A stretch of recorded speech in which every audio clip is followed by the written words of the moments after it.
അപ്പോസ്തലൻ തിമോത്തിയോസിനെ എഴുതിയ ഒന്നാം ലേഖനത്തിൽ നിന്ന്. വാത്സല്യമുള്ളവനെ, എല്ലാവർക്കും വേണ്ടി അപേക്ഷകളും യാചനകളും മാധ്യസ്ഥ പ്രാർത്ഥനകളും ഉപകാരസ്മരണകളും അർപ്പിക്കണമെന്ന് ഞാൻ ആദ്യമേ ആഹ്വാനം ചെയ്യുന്നു. എല്ലാ ഭക്തിയിലും വിശുദ്ധിയിലും ശാന്തവും സമാധാനപൂർണവുമായ ജീവിതം നയിക്കാൻ നമുക്കിടയാകത്തക്ക വിധം രാജാക്കന്മാർക്കും ഉന്നത സ്ഥാനീയർക്കും ഇപ്രകാരം തന്നെ ചെയ്യേണ്ടതാണ്. ഇത് ഉത്തമവും നമ്മുടെ രക്ഷകനായ ദൈവത്തിൻ്റെ മുമ്പിൽ സ്വീകാര്യവുമത്രേ. എല്ലാവരും രക്ഷിക്കപ്പെടണമെന്നും സത്യം അറിയണമെന്നുമാണ് അവിടുന്ന് ആഗ്രഹിക്കുന്നത്. എന്തെന്നാൽ ഒരു ദൈവമേയുള്ളൂ, ദൈവത്തിനും മനുഷ്യർക്കും മധ്യസ്ഥനായി ഒരുവനേയുള്ളൂ, മനുഷ്യനായ യേശുക്രിസ്തു.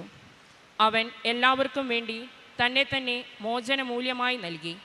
അവൻ യഥാകാലം നൽകപ്പെട്ട ഒരു സാക്ഷ്യവുമായിരുന്നു.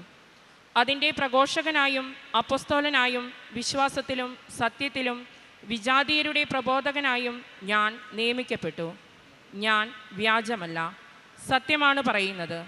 അതിനാൽ കോപമോ കലഹമോ കൂടാതെ പുരുഷന്മാർ എല്ലായിടത്തും തങ്ങളുടെ പവിത്രമായ കരങ്ങൾ ഉയർത്തിക്കൊണ്ട് പ്രാർത്ഥിക്കണമെന്ന് ഞാൻ ആഗ്രഹിക്കുന്നു. കർത്താവിൻ്റെ വചനം. ദൈവത്തിനു നന്ദി.